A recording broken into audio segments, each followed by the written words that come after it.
মানে আৰ্থৰাইটিছ মানে ক'ব লাগে বহুত ডাঙৰ চেপ্টাৰ এটা হয়। তো তাৰ ভিতৰতহে আমি অস্টিঅ'আৰ্থৰাইটিছ বুলি ধৰিব পাৰো। মানে যোনটো বন বা আমাৰ জইণ্ট ৰিলেটেড হয়। মাস্কুলোস্কেলেটেল ডিছঅৰ্ডাৰ বা আমাৰ যোনবিলাক বন বা জইণ্ট যোনবিলাকত আমি ৱেইট বিয়েৰিং হৈ থাকে এনি টাইম। য'ত ৱেইট বিলাক আমাৰ লোড হৈ থাকে, আমাৰ দেহটো যেতিয়া আমাৰ ৱেইট দেহৰ ৱেইটটো যোনবিলাক জইন্টত বেছিভাগ সময় পৰি থাকে, সেইবিলাক জইন্টতহে অস্টিঅ'আৰ্থৰাইটিছ হোৱাৰ সম্ভাৱনা বেছি থাকে। ডক্তৰৰ ভাষাত মানে ক'বলৈ গ'লে অস্টিঅ'আৰ্থৰাইটিছ ইজ এ ডিজেনাৰেটিভ ডিজিজ। যোনটো ৰিজেনেৰেট নহয়, যেনেকে কিছুমান বস্তু আমাৰ ৰিজেনেৰেট হৈ যায়, কাটিলে আমি সেইটো ঘাওটো শুকাই যায়। এনেকে অস্টিঅ'আৰ্থৰাইটিছটো এনেকা এটা ডিজিজ যোনটো আমি প্ৰিভেন্ট কৰিব পাৰি মানে। এইটো কমপ্লিটলি 100% কিউৰেবল ডিজিজ নহয়। সেইটো আমি প্ৰিভেন্ট কৰিব পাৰিম। আমি হয়তো ফাৰ্দাৰ যোনটো প্ৰিভেন্টেচন লৈ কিনে আমি সেই ডিজিজটো ৰখাব পাৰিম। বা আমি কিয়ৰ কৰিব পাৰি, সেইটোতে বেছিকে ফকাচ কৰা যায়। চ' মেইনলি আমি ইয়াতে কনভেনচনেল ট্ৰিটমেণ্ট কিছুমান দিয়া যায়, যোনটো কাৰণে আমি ডিজিজটো যাতে ইয়াতকে বেছি আগবাঢ়ি নাযাওক, সেইটোতে আমি কন্ট্ৰল কৰি ৰাখিব পাৰি যিখিনি হ'ল, বা যিখিনি আমাৰ প্ৰব্লেম ইছ্যু বা আমাৰ দেখা যায়, সেইবিলাক যাতে সেইখিনি চিমটমছখিনি আমি ৰিডিউচ কৰি কিনে পাৰ্চনজনক ৰিলিফ দিব পাৰি ফ্ৰম পেইন, ইনফ্লামেশ্যন। বা যোনটো কণ্ডিচনৰ থ্ৰুৰে পেচেণ্টজন গৈ আছে। সেইটো বস্তুতে আমি মেইনলি ফকাচ কৰা যায় অস্টিঅ'আৰ্থৰাইটিছত বা আৰ্থৰাইটিছত। আৰ্থৰাইটিছ মানে এতিয়া অলপ আগতে মই কৈছিলো যে আমাৰ যোনবিলাক ৱেইট বিয়েৰিং জইন্টচ বিলাক থাকে, যেনেকে আমাৰ আঁঠু হওক বা এংকল বা আমাৰ হিপ জইণ্ট, য'ত আমাৰ দেহৰ বেছিভাগ মানে সময় যাতে দেহটো মানে ৱেইটটো দেহৰ যোনটো ৱেইট থাকে, সেইটো যিমান ধৰি ৰাখে মানে বেছি সময় লাগে, বা আমাৰ ধৰক নি জইণ্টতে ধৰক গোটেই দেহৰ ৱেইটটো নি জইণ্টতে থাকে, যোনবিলাক জইণ্টত ৱেইট বিয়েৰ হৈ থাকে এনি টাইম। সেইবিলাক জইণ্টত বেছিকে দেখা যায় মানে অস্টিঅ'আৰ্থৰাইটিছটো। কাৰণ যিমানে আমাৰ ৱেইটটো সেই জইন্ট বিলাকত পৰি থাকিব, সিমানে আমাৰ কাৰ্টিলেজ বিলাক য'ত থাকে মানে মানে জইন্টৰ, সেই কাৰ্টিলেজ বিলাক ডেমেজ হোৱাৰ সম্ভাৱনা বেছি থাকে। ত' বহুত ৰিজন থাকে অস্টিঅ'আৰ্থৰাইটিছ হোৱা। এটা হ'ল আমাৰ এডাল্ট, মানে যিমানখিনি আমাৰ বয়স হয় অল্ড এজত জেনেৰেলি আমাৰ বন ডেনচিটি বিলাক কমি যায়। ত' সেইবিলাক সেনেকা সময়ত মানে অস্টিঅ'আৰ্থৰাইটিছটো ডেভেলপ হয়।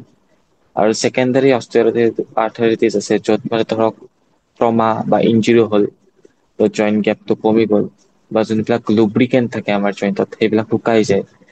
এইটো সময়ত মানে অস্টিঅ'আৰ্থৰাইটিছটো হোৱা দেখা যায় বেছি। প্ৰথমটো অস্টিঅ'আৰ্থৰাইটিছ হোৱাৰ লগে লগে কোনো গমেই নাপায়। প্ৰথম যোনটো গ্ৰেড থাকে, আমাৰ গ্ৰেড অনুযায়ী ভগোৱা হৈছে। ক্লাছিফিকেশ্যন থাকে কিছুমান, ত' প্ৰথমতে কোনো গম নাপায়। সাধাৰণ আঁঠু বা কঁকালৰ বিষ বা ভৰিৰ বিষ হ'ব পাৰে, যোনটো আজিকালি নৰ্মেলি চব মানুহে পেইন কিলাৰ লৈ কিনে বস্তুটো নেগলেক্ট কৰি দিয়ে।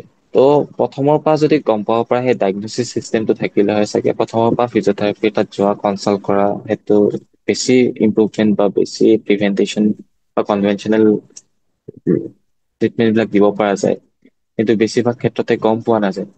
এটা ব্ৰাঞ্চ থাকে, যেনেকে ধৰক মেডিচিন ডক্তৰ তাত গুচি যায়, সেই ডক্তৰজনে যেতিয়া সেই কণ্ডিচনটোৰ ওপৰত ষ্টাডি কৰি চাই, হয়তো তেখেতে ৰেফাৰ কৰে অৰ্থ বা নিউৰ কণ্ডিচন বা ফিজিঅথেৰাপি লাগে বুলি। ত' তেনেকে ধৰণত মানুহ এটা ৰেফাৰ হৈ কিনে ফিজিঅথেৰাপি কনচালটেচনত আহিব পাৰে। মেডিচিন ডক্তৰৰ দ্বাৰা, আৰু নতুবা যদি নিজেই দেখাব বিচাৰে ফিজিঅথেৰাপিষ্টক, ধৰক যেতিয়া বেছিকে বিষ থাকে, ষ্টিফনেচ থাকিব, জঠৰ হ'ব গাঁঠি বিলাক, বা ধৰক অসুবিধা পাই আছে, খোজ কাঢ়িব পৰা নাই, বা চিৰি বগাওতে বা নামাওতে ধৰক অসুবিধা পাইছে, তেতিয়া এজন ফিজিঅথেৰাপিষ্টক কনচাল্ট কৰিব পাৰে। তেতিয়া হয়তো সেই বিষটো তেখেতে টলাৰেট কৰিব পৰা নাই, সহ্যহীন হৈ গ'ল। বা ধৰক বহুত টাইমৰ পৰা তেখেতে পেইন কিলাৰ লৈ আছে, বাট পেইন কিলাৰটো সিমান এটা ইম্প্ৰুভমেন্ট দিয়া নাই বা কাম কৰা নাই। তেতিয়া এজন ফিজিঅথেৰাপিষ্টৰ তাত সেই পেচেণ্টজনে কনচাল্ট কৰিব পাৰে। যেনেকে অস্টিঅ'আৰ্থৰাইটিছত মেইনলি অলপ আগতে কৈছিলো, ডিজেনেৰেটিভ ডিজিজ হয়, এইটো ৰিজেনেৰেট নহয়। ত' ইহঁতে চিম্পল এক্সাৰচাইজ মানে আমি কিছুমান মাচলহে টাৰ্গেট কৰো। ফিজিঅথেৰাপি ট্ৰিটমেণ্টত আমি তেখেতৰ এই ভৰি আঁঠু হওক বা আমাৰ যোনটো হিপ জইণ্ট থাকে, নি জইণ্ট বা হিপ জইণ্টৰ কাষৰ যোনবিলাক চাৰাউণ্ডিং মাচলছ থাকে ন, মাংস পেশী বিলাক, সেই মাংস পেশীবিলাক যাতে আমি বেছি ষ্ট্ৰং কৰিব লাগে। আমি ষ্টিমুলেট কৰি কিনে আমি ষ্ট্ৰং কৰাও সেই এক্সাৰচাইজৰ দ্বাৰা, যোনটো মানে তেখেতৰ সম্পূৰ্ণ গাৰ বা দেহৰ ভৰটো ধৰি ৰাখিব পাৰে। যাতে ডাইৰেক্ট জইন্টৰ ওপৰত যাতে সেই প্ৰেচাৰটো বা সেই ভৰটো যাতে ডাইৰেক্ট জইন্টৰ ওপৰত পেলাব নালাগে, মানে নোৱাৰে। এই মাচল বিলাক আমি ষ্ট্ৰং কৰা যায়। হিপৰ কাৰণে আমি কিছুমান এক্সাৰচাইজ কৰা যায়, যেনেকে আমি ষ্ট্ৰেট লেগ ৰাইজ, বা আমি আঁঠুৰ কাৰণে কৰা যায় আইচমেট্ৰিক, যোনবিলাক আমি ভলুণ্টাৰী কন্ট্ৰেকচন কৰা যায়। মানে আমি এটা জেগাত ৰখি কিনে টাৱেল এটা লৈ কিনে আঁঠুৰ তলত থৈ কিনে আমি টাৱেলটো এখন মানে আঁঠুটোৰে হেঁচি ধৰি থাকো 10 ছেকেণ্ড কাউন্ট কৰি কিনে, আৰু সেইটো আমি 10 ৰেপিটেচনত কৰিব পাৰো। যে সেনেকে মানুহৰ যিমানখিনি ক্ষমতা, যিমানখিনি টলাৰেট কৰিব পাৰি সিমানখিনি টলাৰেট কৰি কৰি মানুহটোক সেই ষ্টেটিকৰ পৰা, মানে ৰখি থকা একদম ষ্টাৰ্টিং ষ্টেটিক এক্সাৰচাইজৰ পৰা ডাইনামিক এক্সাৰচাইজ যোনবিলাক ধৰক চাইক্লিং, বা আমি ট্ৰেডমিল ৱাকিং, বা ধৰক হাইড্ৰথেৰাপি দি কিনে আমি পানীৰ ভিতৰত পেচেণ্টজনক মুভ কৰিব পাৰি, কিছুমান ৰেজিষ্টেন্ট এক্সাৰচাইজ থাকে সেইবিলাক দিব পৰা যায়। প্ৰথমে ইনিচিয়েলি যিহেতু পেচেণ্টৰ পেইন থাকে, আমি তেখেতলোকক একো এক্সাৰচাইজ দিয়া নাযায়। এটা মিচকনচেপচন থাকে যে পেইন থাকিলে ফিজিঅথেৰাপি কৰিব নালাগে, এক্সাৰচাইজ কৰিব লাগে। হয়, কাৰণ এক্সাৰচাইজ কৰিলে পেইনটো বেছি বাঢ়ি যায়। এই কাৰণ আগতে আমাৰ শাৰীৰিক চৰ্চাটো আছিলে চব মানুহ বিলাকৰ, কিন্তু এতিয়া শাৰীৰিক চৰ্চাটো বহুতে কমি গ'ল।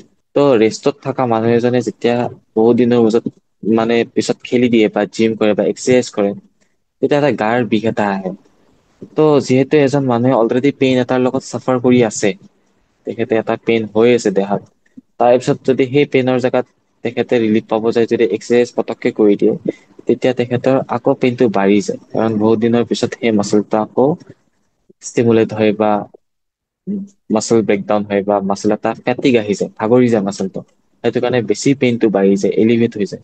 যোনটো কাৰণে প্ৰথম ষ্টেজটো হ'ল কি, এক্সাৰচাইজ কৰাৰ আগতে আমি কিছুমান ধৰক মডেলিটিজ ইউজ কৰা যায়, ফিজিঅথেৰাপি মডেলিটিজ, ইলেক্ট্ৰথেৰাপি, যাৰ দ্বাৰা আমি পেইনটো আমি লাহে লাহে কমাই আনো। যোনবিলাক চুৱেলিং থাকে, ফুলা থাকে, সেইবিলাক আমি মেচিনেৰে কমাই লওঁ। কমাই লোৱাৰ পিছত এটা প্ৰপাৰ ৰিহেবৰ থ্ৰুৰে আমি সেই পাৰ্চনজনক বা সেই পেচেণ্টজনক কিয়ৰ কৰিবলৈ চেষ্টা কৰো। বহুত মানুহৰ অষ্ট্ৰীয় অৰ্থৰাইটিছ এতিয়া দেখা পোৱা যায় চেডেণ্টেৰী লাইফষ্টাইলৰ কাৰণে। অকল অষ্ট্ৰীয় অৰ্থৰাইটিছ বুলি নহয়, বহুত বিভিন্ন ধৰণৰ বেমাৰ দেখা পোৱা যায় এই চেডেণ্টেৰী লাইফষ্টাইলৰ কাৰণে, ডায়েবেটিছ হওক বা থাইৰইড হওক। কিন্তু চেডেণ্টেৰী লাইফষ্টাইলৰ আৰু এটা মেইন কনচিকুৱেঞ্চেছ হ'ল অবেচিটি। অবেচিটি মানে শকত হোৱা। শকত হৈ যোৱাৰ লগে লগে যোনবিলাক জইন্টৰ ওপৰত প্ৰেচাৰ নৰ্মেলি পৰিব লাগিছিলে, শকত দেহ এটাত সেই জইন্টৰ প্ৰেচাৰটো বেছিকে পৰি যায়। আৰু সেইটো ঠিক কৰিব গৈ কিনে বহুত মানুহে মৰ্ণিং ৱাক কৰে। হয়, মৰ্ণিং ৱাক কৰাটো বেয়া নহয়, একচুৱেলি মৰ্ণিং ৱাক কৰাটো ভাল, শৰীৰ চৰ্চাটো ভাল। কিন্তু মৰ্ণিং ৱাক ক'ত কৰিব লাগে বা কেনে ধৰণত কৰিব লাগে সেইটো বহুত মানুহে নাজানে। ৰাতিপুৱা যেতিয়া মেইন ৰাস্তাত খোজ কাঢ়িব যায়, তেতিয়া প্ৰপাৰ ইকুইপমেন্ট যেনেকে জোতাযোৰ ভাল হ'ব লাগিব। কাৰণ হাৰ্ড চাৰ্ফেচত সদায় খোজ কাঢ়িলে চক এবজৰ্ভ নহয় কেতিয়াও। জেনেৰেলি আমাৰ এইটো বস্তুটো যেতিয়া ডাইৰেক্ট খুন্দা খাব, ত' অপজিত ফৰ্চ এটা মাৰে ৰাস্তা বা সেই প্লেটফৰ্মটোৰ পৰা, যোনটো মানে জইন্টৰ মাজত বেছিকে ঘৰ্ষণ কৰে।